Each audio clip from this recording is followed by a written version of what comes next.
주님께서 여러분과 함께 또한 사제의 영과 함께 요한이 전한 거룩한 복음입니다. 주님이 영광을 받으소서.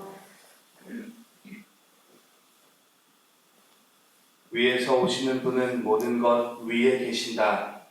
땅에서 난 사람은 땅에 속하고 땅에 속한 것을 말하는데 하늘에서 오시는 분은 모든 것 위에 계신다.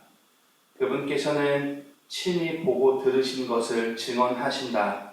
그러나 아무도 그분의 증언을 받아들이지 않는다. 그분의 증언을 받아들이는 사람은 하느님께서 참되심을 확증한 것이다. 하느님께서 보내신 분께서는 하느님의 말씀을 하신다. 하느님께서 한량없이 성령을 주시기 때문이다. 아버지께서는 아드님을 사랑하시고 모든 것을 그분 손에 내주셨다. 아드님을 믿는 이는 영원한 생명을 얻는다. 그러나 아드님께 순종하지 않는 자는 생명을 보지 못할 뿐만 아니라 하느님의 진노가 그 사람 위에 머무르게 된다. 주님의 말씀입니다. 그리스도님 참배합니다.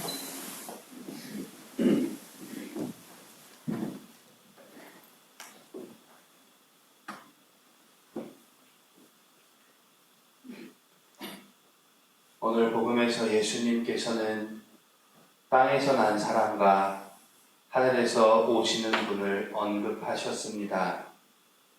친히 보고 들으신 것을 증언하시는 분이자 하느님께서 보내신 분으로서 하느님의 말씀을 하시는 분이 누구인지 우리는 잘 알고 있습니다.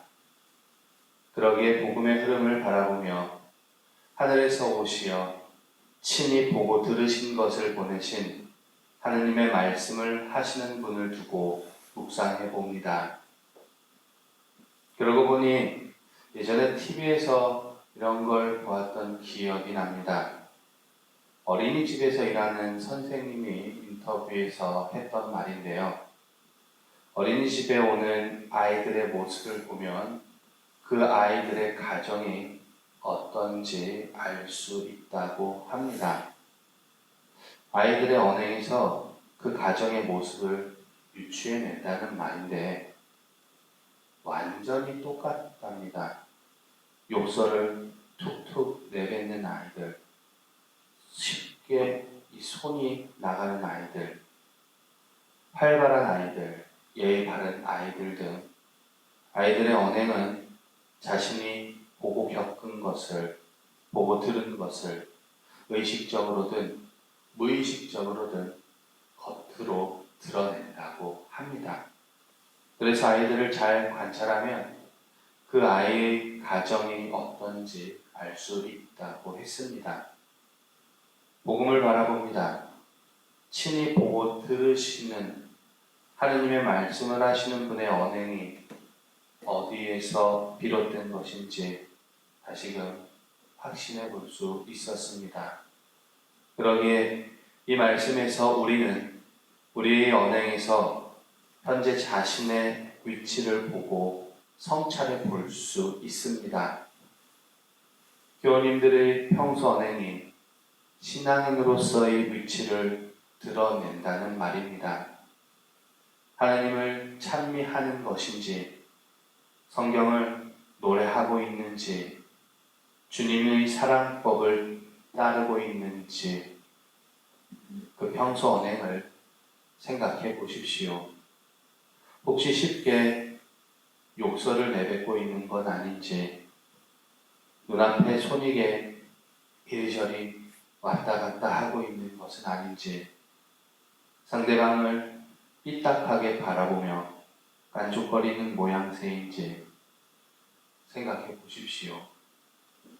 내면으로 들어가 실제 자신의 모습을 성찰한다면 자신이 지금 어디에 자리하고 있는지 알 수 있을 것입니다. 주님의 은총 안에 머물고 있는지, 하느님의 진노를 향해 가고 있는지 말이지요. 이왕이면 교우님들의 입술에서 주님의 향기가 났으면 합니다. 행동에서 신앙의 모범을 볼 수 있으면 좋겠습니다. 그렇게 하여 예쁘게 신앙하는 그리스도인이기를 바랍니다. 아무쪼록 힘내십시오. 부디 교우님들께서 걷는 신앙의 여정이 성령을 받아 하느님의 말씀을 하는 것이 되기를 예수 그리스도의 이름으로 청하며 기도드립니다. 아멘.